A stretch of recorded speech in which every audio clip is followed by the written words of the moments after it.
Good morning, all of you. My name is Roshan Singh, and I am an assistant professor, Department of History, Gandhi मैदान college, Shahjahanpur. आज हम जिस विषय में बात करने वाले हैं वह है सम्राट अशोक का धम्म। तो थोड़ा सम्राट अशोक के बारे में जान लेते हैं। ये चंद्रगुप्त मौर्य के पौत्र और बिंदुसार के पुत्र थे तथा मगध साम्राज्य के शासक थे, जिसकी राजधानी पाटलिपुत्र थी। वर्तमान में यह क्षेत्र आपका बिहार के क्षेत्र में आता है। सम्राट अशोक ने अपने राज्याभिषेक के 8वें वर्ष यानी 261 ईसा पूर्व के आसपास एक युद्ध लड़ा, जिसको कलिंग युद्ध कहते हैं, जिसकी जानकारी हमें अशोक के 13वें शिलालेख से प्राप्त होती है। उस कलिंग युद्ध में हुए नरसंहार को देखकर जो सम्राट अशोक थे उनका मन विचलित हुआ और उनका मन हिंसा से अहिंसा की ओर गया। तो ये जो धम्म है या अशोक का धम्म है, ये इसी के अंतर्गत आता है जब उनका हृदय परिवर्तन हुआ कलिंग युद्ध के नरसंहार को देख के। और जो कलिंग वाला क्षेत्र है वो वर्तमान में दक्षिणी उड़ीसा का क्षेत्र है, जिसे प्राचीन भारत में कलिंग कहा गया। तो अब हम बात करते हैं कि धम्म है क्या। तो धम्म के बारे में हम निम्न बिंदुओं के अंतर्गत बात करेंगे। सबसे पहले धम्म शब्द के अर्थ की बात करते हैं। तो जो प्राकृत भाषा का धम्म शब्द है वह संस्कृत भाषा के धर्म का ही रूपांतरण है। इसके अतिरिक्त क्योंकि हम लोग जानते हैं अशोक के शिलालेख, अभिलेख, स्तंभ लेख अरमाइकी, ब्राह्मी और यूनानी भाषा में प्राप्त हुए लिपि में, तो इसके लिए अरमाइकी भाषा में एक शब्द प्रयोग किया गया है दाद, जिसका अर्थ होता है प्रथा या कानून। इसके अतिरिक्त अरमाइकी भाषा में ही एक शब्द आया है कसित, जिसका अर्थ है सत्य। इसके अतिरिक्त ये जो उसे दिया शब्द है ये यूनानी अभिलेखों में मिलता है, जिसका अर्थ भी है सत्य, प्रथा या कानून।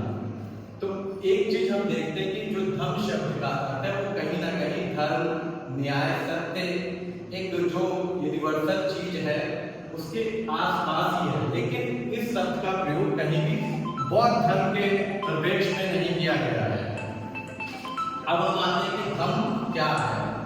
तो धम्म क्या है, यह प्रश्न करता है अशोक अपने दूसरे स्तंभ लेख में स्वयं कहता है कि धम्म क्या है, यानी कि यम चू धम्मे। अशोक पूछता है कि धम्म क्या है और इसी का उत्तर वह अपने दूसरे और 7वें स्तंभ लेख में देता है कि अपासी नवे अल्पपा बहुका यानी अधिक कल्याण, दया दया करना, दान देना, पासी नवे बहुका यानी दया दाने, सचे सत्यवादिता, सोचे ईमानदारी, मृदुता यानी कि मृदभाषी बनना, साधुता, ये जो है क्या है धम्म है।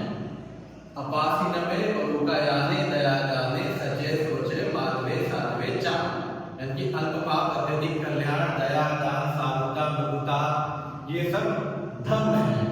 अब इन क्वालिटीज को अपनाने के लिए कुछ विधायक पक्ष मिलते हैं।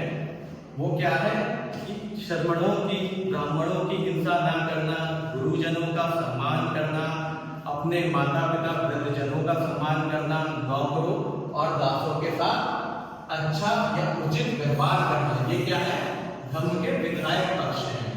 अब आगे धम्म के कुछ निषेधात्मक पक्ष भी हमें मिलते हैं अशोक के तीसरे स्तंभ लेख में। इसमें क्या है कि चढ़िए, निचुलिए, कोधे मनो हिंसा यानी कि प्रचंडता, निष्ठुरता, क्रोध, ईर्ष्या या घमंड ना करना। तो धम्म को अपनाने के लिए क्या क्या निषेधात्मक बातें कहता है अशोक अपने तीसरे स्तंभ लेख में। कहता है कि व्यक्ति को प्रचंडता या घमंड या निष्ठुरता, ईर्ष्या आदि से बचना चाहिए। अब बात करते हैं धम्म मंगल के बारे में।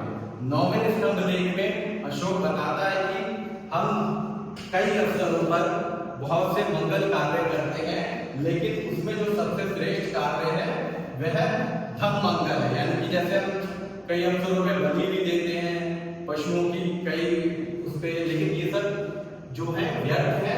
धम्म मंगल ही सबसे अच्छा मंगल यानी कि सबसे अच्छा कार्य है जो विभिन्न अवसरों पे किया जाना चाहिए। इसके बाद हमने 13वें शिलालेख में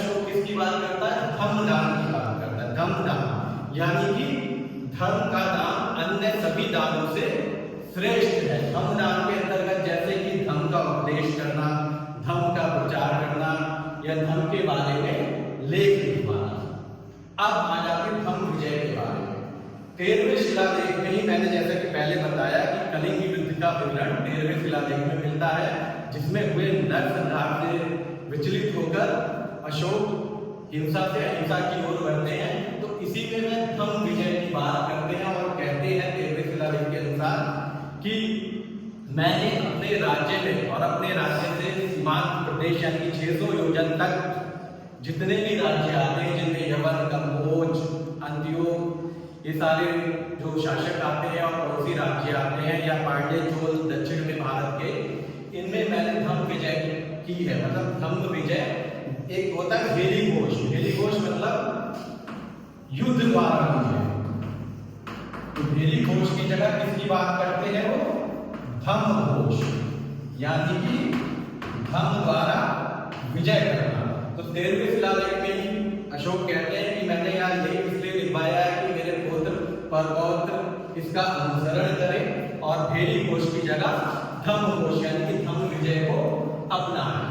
अब हम बात करते हैं इस पॉइंट में कि धम्म का स्वरूप क्या है।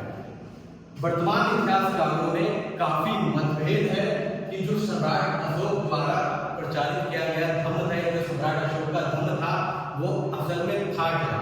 तो जो फ्लीट महोदय हैं, इतिहासकार फ्लीट महोदय, उनका कहना है कि जो अशोक का धम्म था वो अशोक का राजधर्म था। राजधर्म जो कि उसने अपने महल या राज्य कर्मचारियों के लिए लागू किया था। इसके अतिरिक्त जो रोबिलाल कापड़ है, उनका कहना है कि अशोक ने धर्म का प्रचार प्रसार इसलिए किया था क्योंकि उसका साम्राज्य बहुत बड़ा था और वो वैचारिक रूप से उसमें एकता लाना चाहता था। इसके अलावा कई विद्वान ऐसे हैं जो उसे कहते हैं कि सभी धर्मों की साझा संपत्ति है। मतलब अशोक का धर्म जो है सभी धर्मों में जो अच्छी बातें मिलती हैं उनको एक जगह संग्रहित किया गया है। इसके अतिरिक्त एक भंडारकर महोदय साहब हैं, उनका कहना है कि जो अशोक का धर्म था ना ही वो सभी धर्मों की साझा संपत्ति थी, ना ही वह पूर्ण रूप से बौद्ध धर्म था। यह बात भंडारकर महोदय ने इस आधार पर कही है कि जब पहले यानी प्राचीन समय में या आज के समय में भी बौद्ध धर्म के दो स्वरूप प्रचलित है, एक उपासक बौद्ध धर्म, दूसरा गृहस्थों के लिए बौद्ध धर्म। तो जो अशोक का धर्म है वह गृहस्थों यानी कि जो गृहस्थ जीवन व्यतीत कर रहे हैं उनके लिए ये धर्म था। यानी कि भंडारकर महोदय का कहना है कि ये कहीं ना कहीं जो बौद्ध धर्म का एक ग्रंथ है दीर्घनिकाय, उसके सिंबोलोवाद सूत्र से लिया गया, जो उपासकों के लिए बौद्ध धर्म नियत किया गया था इस ग्रंथ में, उससे लिया गया ये धर्म था। इसके अतिरिक्त एक और बात कहते हैं भंडारकर महोदय वो क्या कि अशोक ने अपने धर्म में मतलब धर्म को अपनाने से जीवन में जो भी परिवर्तन आएगा और अंतिम लक्ष्य जो निर्धारित किया और स्वर्ग प्राप्ति का किया। लेकिन हम जानते हैं कि बौद्ध धर्म का जो अंतिम लक्ष्य है वह निर्वाण प्राप्ति का है, निर्वाण प्राप्ति का। तो अशोक ने ये जो स्वर्ग प्राप्ति का लक्ष्य रखा वह एक उपासक और गृहस्थों के लिए रखा था। तो इन दो बिंदुओं पे भंडारकर महोदय ये कहते हैं कि यह बौद्ध धर्म से लिया गया ही धर्म था और यह जो था कि गृहस्थों के लिए ये गृहस्थों के लिए ये धर्म का निर्गत किया गया था। इसके अतिरिक्त अब हम देखते हैं इसमें धर्म प्रचार के उपाय। तो अशोक ने धर्म प्रचार के लिए काफी उपाय करे, अपने पूरे साम्राज्य में और सीमांत प्रदेशों के शिलालेख, स्तंभलेख खुदवाए। इसके अतिरिक्त प्रचारकों को भेजा, जैसे श्रीलंका और अन्य क्षेत्रों में प्रचारकों को भेजा। इसके अतिरिक्त धम्म मात्रों की नियुक्ति की, रजकों की नियुक्ति की, धम्म का उपदेश दिया। तो इस प्रकार हम देखते हैं कि जो अशोक का धर्म था वो कहीं ना कहीं बौद्ध धर्म के आसपास ही था, लेकिन पूर्ण रूप से बौद्ध धर्म नहीं था।